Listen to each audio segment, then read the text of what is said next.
G'day, how you going? In this video I'm going to be painting a member from the Revenant Legion, the predecessors to the Blood Angels before reuniting with their Primarch. So to begin with, I primed the model with a standard grey spray from Colourforge.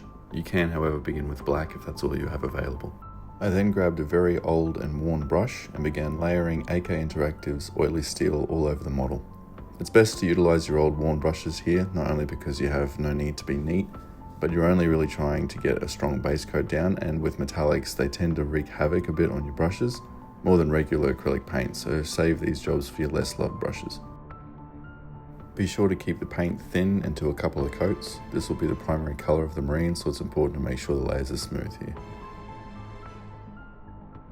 So from what lore I could find, the Revenant had black metallic trim, and so to keep it in line with the rest of the raw metallic look, I used Citadel Black Templar here. This is a contrast paint and so was dark enough to give off that black look, but also due to its thinner consistency and glossy finish, the oily steel I laid down earlier provided that metallic visual to the black. I feel this is the way to go here as opposed to say Abaddon Black, because when doing the rubber joint areas I wanted to give a distinct different look between the two blacks. And after going over twice with Black Templar I had something like this.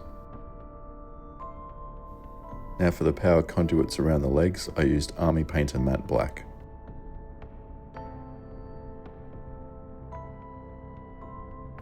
I also used this for the joints between the plating. Over the silver this did take a couple of coats, but just be patient and neat and just ensure each layer is fully dry before adding another. Again, I kept the black separate, but you don't have to if you want to save a step. But as you can see here, there is a bit of a difference, and off camera it's fairly obvious. From there we need to dial down the silver, and I used Citadel Non-Oil first here to establish a more worn tone. Oily steel is very bright and so needed a bit of a pullback, but also it helped define the recesses, which saved a lot of time in the end. I used 2 coats of the Non-Oil here, and I wouldn't recommend going much further because we will be darkening it further soon. Don't be afraid to load up the brush here for each coat, but make sure you are moving the wash around so there is no pooling or build-up on the flat surfaces.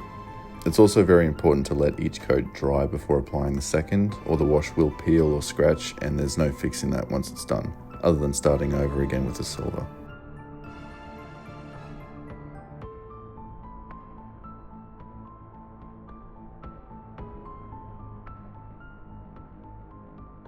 So after we've toned down that loud silver, we now have to matte it down, and for that I used Pro Acryl Coal Black. On my test model I actually used Army Painter Matte Black here, just to keep used paints to a minimal, given we used it already on the joints. But I changed my mind last minute just to see for myself how Coal Black actually worked, and Pro Acryl does have some more matte finish paints, and it ended up not very different from the Army Painter finish really. So basically the point of this step is to make the armour look more like an unpainted ceramite rather than silver.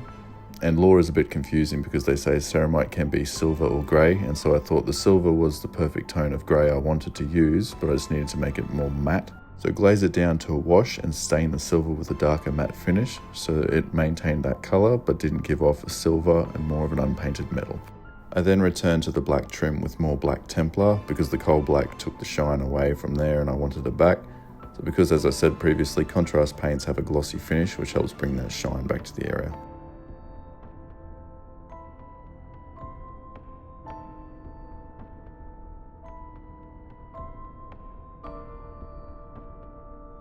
Then using an old damaged detail brush, I grabbed some mithril blade from 2 thin coats and began edge highlighting the black trim, giving that damaged scratch look to it, but also at the same time enforcing that metallic black visual to the area.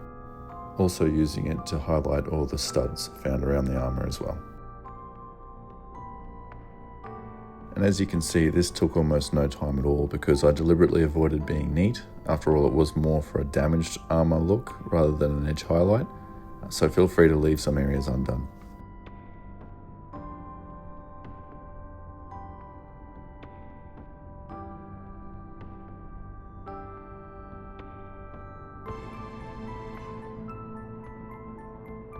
For any rubber areas, a quick little highlight was done just to give it a bit more interest, and I used Cold Corpse Blue from 2 thin coats.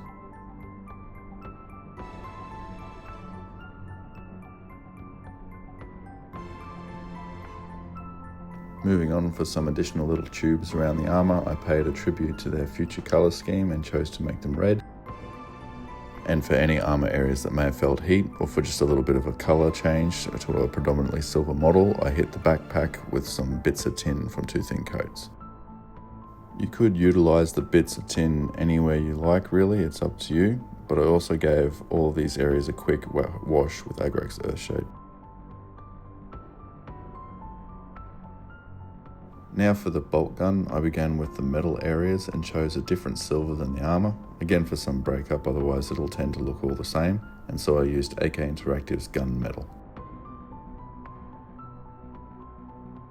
I then gave these areas a quick wash with Nuln Oil from Citadel.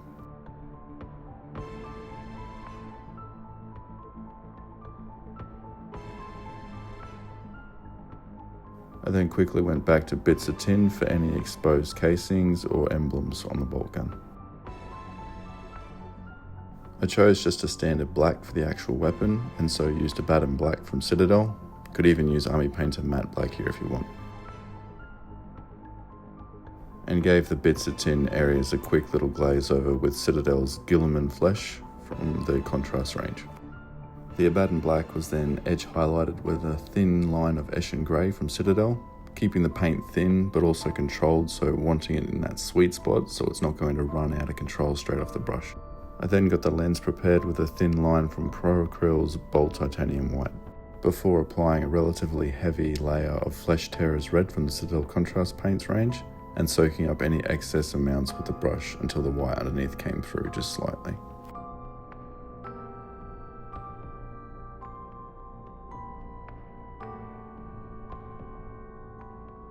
Now by law, the Revenant Legion had a dark and one would say very unnoble history, which was surpassing even other legions of similar nature at that time, and so to represent this, they rarely ever cleaned their armour of any gore stains of conflicts and instead relished in the mess they made of their armour. So here I'll be adding some splashes of old dry blood before the fresher marks, and for this you will need 2 colours. The first was Army Painter Strong Tone Wash to establish that brown, dry stain look, and then followed by the actual blood stain of red, which I used AK Interactive Black Red for. So I recommend playing around here, mix it up a bit. You don't always have to wait for the wash to dry before adding the red, and try to make the stains look less uniform and more natural. Even at some points, that scratchy look when the wash is just about dry and you go and play with it actually made it look a little bit more natural as well.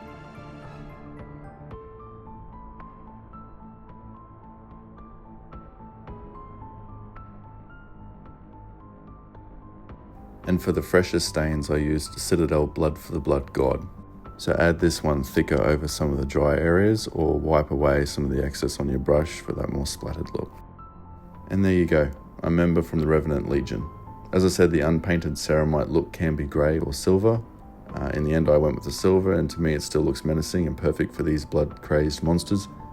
That being said, I think if you went a little too hard on the blood, it may overdo it just a bit. But it's totally up to you. Stain on red if you want, it's technically law correct. But thank you again if you made it this far. Please let me know how you liked it in the comments, and I'll see you in the next one. Thanks.